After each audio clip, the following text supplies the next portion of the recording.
2020 മാർച്ചിൽ കോവിഡ് മഹാമാരിയുടെ കാലത്ത് കോവിഡ് മുഖാന്തരം കഷ്ടത അനുഭവിക്കുന്ന വ്യക്തികളുടെ, അതായത് കോവിഡ് മുഖാന്തരം കഷ്ടത അനുഭവിക്കുന്ന വ്യക്തികളുടെ എന്ന് പറഞ്ഞാൽ ഇന്ത്യയുടെ കണക്കനുസരിച്ച് 5 ലക്ഷത്തിൽ താഴെ ആൾക്കാർ മാത്രമേ കോവിഡ് ബാധിതരായിട്ടുണ്ടായിരുന്നുള്ളൂ. അതേ സമയത്ത് വേൾഡ് ഹെൽത്ത് ഓർഗനൈസേഷൻ്റെ കണക്കനുസരിച്ചൊക്കെ ഏകദേശം 39 ലക്ഷത്തോളം, 39 ലക്ഷത്തിനും 49 ലക്ഷത്തിനും ഇടയിൽ ആൾക്കാരാണ് കോവിഡ് ബാധിതരായി ഇന്ത്യയിൽ ഉണ്ടായിരുന്നത്. മാത്രവുമല്ല, നമുക്കറിയാം ആ സമയത്ത് എല്ലാ യാത്രാ ബന്ധങ്ങളും വിച്ഛേദിച്ച് എല്ലാ മേഖലകളും അടഞ്ഞു കിടക്കുകയായിരുന്നു. അപ്പോൾ അത്തരം സാഹചര്യത്തിലാണ് ഈ കോവിഡ് കെയർ എന്ന പേരിൽ PM കെയർ എന്ന ഒരു പദ്ധതി ആവിഷ്കരിക്കുന്നത്. അങ്ങനെ ഒരു PM കെയർ പദ്ധതി ആവിഷ്കരിച്ചത് കോവിഡ് മുഖാന്തരം എല്ലാവിധ ദുരിതങ്ങളും അനുഭവിക്കുന്നവരെ സമാശ്വസിപ്പിക്കുക, അവർക്ക് വേണ്ട എല്ലാത്തരം സഹായങ്ങളും, ഭക്ഷണം വേണ്ടെടുത്ത് ഭക്ഷണം എത്തിക്കുക, അല്ലെങ്കിൽ ഭക്ഷ്യോൽപ്പന്നങ്ങൾ എത്തിക്കുക, ചികിത്സ വേണ്ടെടുത്ത് ചികിത്സ എത്തിക്കുക, അതിൻ്റെ ഈ കോവിഡിൻ്റെ വാക്സിനേഷൻ വേണ്ടെടുത്ത് വാക്സിനേഷൻ എത്തിക്കുക, ഇങ്ങനെയുള്ള എല്ലാ വിധത്തിലുമുള്ള കെയറുകൾക്ക് വേണ്ടി ചെലവഴിക്കാനായിട്ടാണ് PM കെയർ എന്നൊരു സംവിധാനം ഉണ്ടാക്കുന്നത്. അങ്ങനെ ആ സംവിധാനത്തിൽ 8452 കോടി രൂപയാണ് ആ രീതിയിൽ വിവിധ മേഖലകളിൽ നിന്നായിട്ട്, വിവിധ വ്യക്തികളിൽ നിന്നായിട്ട് ഒക്കെ കളക്ഷൻ ഉണ്ടായത്. അങ്ങനെ കളക്ട് ചെയ്ത 8452 കോടി രൂപ അന്ന് ഈ ദുരിതം, ഇത്ര ഭീകരമായ ദുരിതം, ആഗോളതലത്തിൽ ദുരിതമായിരുന്നു. ഇന്ത്യയിലും ആ ദുരിതത്തിൻ്റെ തോതിന് ഒട്ടും കുറവില്ലായിരുന്നു. ആ സാഹചര്യത്തിൽ പോലും എന്തുമാത്രം ചെലവ്, ഈ പണത്തിൻ്റെ എത്ര ചെലവഴിച്ചു എന്ന് റൈറ്റ് ടു ഇൻഫർമേഷൻ ആക്ട് അനുസരിച്ച് ആവശ്യപ്പെട്ടിട്ട് പോലും ആ ഇൻഫർമേഷൻ ഗവൺമെൻറ് ഓഫ് ഇന്ത്യ പുറത്തു പറയാതിരുന്നു. പക്ഷേ അവസാനം അഞ്ജലി ഭരദ്വാജിൻ്റെ ഒരു റിക്വസ്റ്റ് അനുസരിച്ച് ആണ് അവസാനം ഇത് പുറത്തു വരുന്നത്. അങ്ങനെ പുറത്തു വന്നപ്പോഴാണ് മനസ്സിലാകുന്നത്, ഇങ്ങനെ കളക്ട് ചെയ്ത ഫണ്ടിൻ്റെ 8452 കോടി കളക്ട് ചെയ്തു, അതിൻ്റെ 0.01% മാത്രമാണ് ചെലവഴിച്ചത് എന്ന്. അപ്പോൾ ആ ബാക്കി ഫണ്ട് എവിടെ പോയി എന്ന ഒരു ചോദ്യമാണ് ഇവിടെ. അതായത് 2024-25 സാമ്പത്തിക വർഷത്തിൽ തന്നെ 1200 കോടി രൂപ കിട്ടി. 1200 കോടി രൂപ 2024-25 വർഷത്തിൽ തന്നെ കിട്ടി. പക്ഷേ അതിൽ നിന്ന് 87 ലക്ഷം മാത്രമാണ് ചെലവഴിച്ചത്. അപ്പോൾ ആകെപ്പാടെ ഈ കിട്ടിയ ഈ പറയപ്പെട്ട 8452 കോടി, അതിൽ നിന്ന് 0.01% മാത്രമാണ് ചെലവഴിച്ചിരിക്കുന്നത്. ഇതിൽ നിന്ന് നമുക്ക് എന്താണ് ഊഹിക്കാൻ കഴിയുക? PM കെയർ, അതായത് പ്രൈം മിനിസ്റ്റേഴ്സ് കെയർ എന്നാണ് അതുകൊണ്ട് നമ്മൾ വിശദീകരിക്കുക. അങ്ങനെ കളക്ട് ചെയ്ത, അതായത് ഈ ആവശ്യങ്ങൾക്ക് വേണ്ടി, അതായത് ദുരിതം അനുഭവിക്കുന്നവർക്ക് വേണ്ടി സുമനസ്സുകൾ കൊടുക്കുന്ന ഫണ്ടാണ് ഇത്.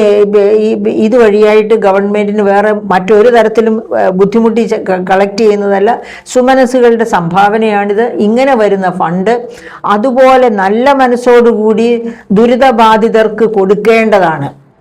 ആ സാഹചര്യത്തിലാണ് ഈ പറയപ്പെട്ട 0.01% മാത്രം ചെലവഴിച്ചിട്ടുള്ളൂ എന്ന് പറയുന്നത്.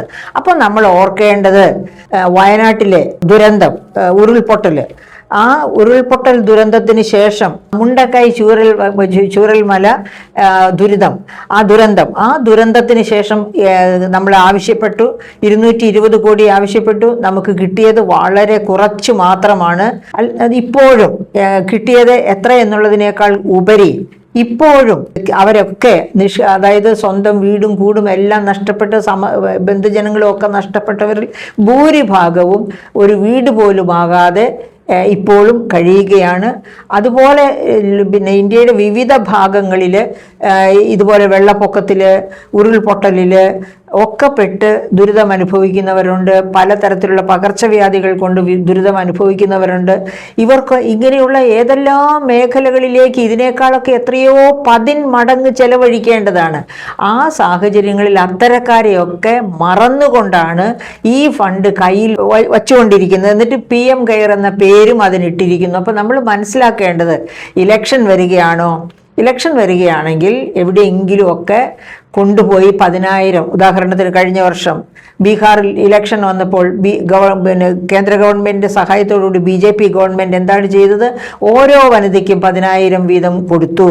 ഇതുപോലെ ഇലക്ഷൻ അട്ടിമറിച്ച് സ്വന്തം പക്ഷത്തേക്കാക്കി തീർക്കാൻ വേണ്ടി ചെലവഴിക്കാനാണെങ്കിൽ ഗവൺമെൻറ് എവിടെ നിന്ന് വേണമെങ്കിലും ഫണ്ട് കണ്ടെത്തിക്കൊള്ളും. അതേസമയത്ത് ദുരിതബാധിതരെ കണ്ടതായി നടിക്കുക പോലും ചെയ്യാത്ത ഒരു ഗവൺമെൻറ്റാണ് ഇപ്പോൾ ഇന്ത്യ ഭരിച്ചുകൊണ്ടിരിക്കുന്നത് എന്ന് ദുഃഖത്തോടെ പറയാതിരിക്കാൻ പറ്റുകയില്ല. ഓർമ്മിക്കണം, നമ്മൾ millennium development goal, United Nations ഈ 21-ാം നൂറ്റാണ്ട് തുടങ്ങിയപ്പോൾ എടുത്ത തീരുമാനമാണ്, ലക്ഷ്യങ്ങളാണ് മില്ലേനിയം ഡെവലപ്മെൻറ്റ് ഗോൾസ്. 2030 മുൻപ് അച്ചീവ് ചെയ്യേണ്ട ലക്ഷ്യങ്ങൾ എന്തൊക്കെ ലക്ഷ്യങ്ങളാണ്? അതിൽ 17 പ്രധാനപ്പെട്ട ലക്ഷ്യങ്ങളാണ്. അതിൽ ഒന്നാമത്തെ ലക്ഷ്യം ഹങ്കർ, പട്ടിണി ഇല്ലാതെയാക്കുക. രണ്ടാമത്തെ ലക്ഷ്യം പോഷകാഹാര ദാരിദ്ര്യം ഇല്ലാതെയാക്കുക. ബാക്കിയൊക്കെ അവിടെ ഇരിക്കട്ടെ. ഈ 2 ലക്ഷ്യങ്ങളിലേക്ക് നാം എത്തിയോ? ഇപ്പോഴും 28 കോടി ജനങ്ങൾ പട്ടിണിയിലാണ് ഇന്ത്യയിൽ എന്ന കാര്യം ആർക്കും മറക്കാൻ കഴിയില്ല. അതുപോലെ പോഷകാഹാര ദാരിദ്ര്യം ഈ പ്രാവശ്യത്തെ നമ്മുടെ നാഷണൽ ഫാമിലി ഹെൽത്ത് സർവേ ഈ പ്രാവശ്യത്തെ എന്ന് വെച്ചാൽ 2023-24 6ാം വട്ട നാഷണൽ ഫാമിലി ഹെൽത്ത് സർവേ. അതിനകത്ത് നോക്കിയാൽ അറിയാം സ്റ്റണ്ടഡ് ആയിട്ടുള്ളവർ എത്ര, വേസ്റ്റഡ് ആയിട്ടുള്ള കുട്ടികൾ എത്ര, ആകെ മാൽന്യൂട്രീഷൻ അതായത് പോഷകാഹാര ദാരിദ്ര്യം അനുഭവിക്കുന്ന കുട്ടികൾ 57% ഉണ്ടെന്നാണ് അതിനകത്ത് പറഞ്ഞിരിക്കുന്നത്. പക്ഷേ സ്റ്റണ്ടഡ്, വേസ്റ്റഡ് എന്നൊക്കെ പറയുമ്പോഴത്തേക്കും കുറച്ചും കൂടി ഓരോ കാറ്റഗറിയിലും കുറച്ചുകൂടി കുറയും. എന്താണെങ്കിലും ഈ പറയപ്പെട്ട പട്ടിണിയില്ലാത്ത ഇന്ത്യ, അതുപോലെ തന്നെ പോഷകാഹാര ദാരിദ്ര്യമില്ലാത്ത ഇന്ത്യ, അതിപ്പോഴും വളരെ വിദൂര സ്വപ്നം മാത്രമായിട്ട് ഇരിക്കുകയാണ്. ഈ കഴിഞ്ഞ 10 വർഷക്കാലം കൊണ്ട് കഴിഞ്ഞ 10-12 വർഷക്കാലം കൊണ്ട് കാര്യമായ നേട്ടം ഒന്നും ഉണ്ടാക്കാൻ കഴിഞ്ഞിട്ടില്ല ഈ 2 കാര്യത്തിലും. അതായത് പട്ടിണി കുറയ്ക്കുന്നതിലും പോഷകാഹാര ദാരിദ്ര്യം കുറയ്ക്കുന്നതിലും നാം അമ്പേ പരാജയപ്പെട്ടിരിക്കുകയാണ്. ആ രീതിയിൽ മുന്നേറണം. ഇത് രണ്ടും ഇല്ലാതെയാക്കണം എന്ന ലക്ഷ്യബോധം പോലും ഇല്ലാതെയാണ് ഇന്ത്യ മുന്നേറിക്കൊണ്ടിരിക്കുന്നത്.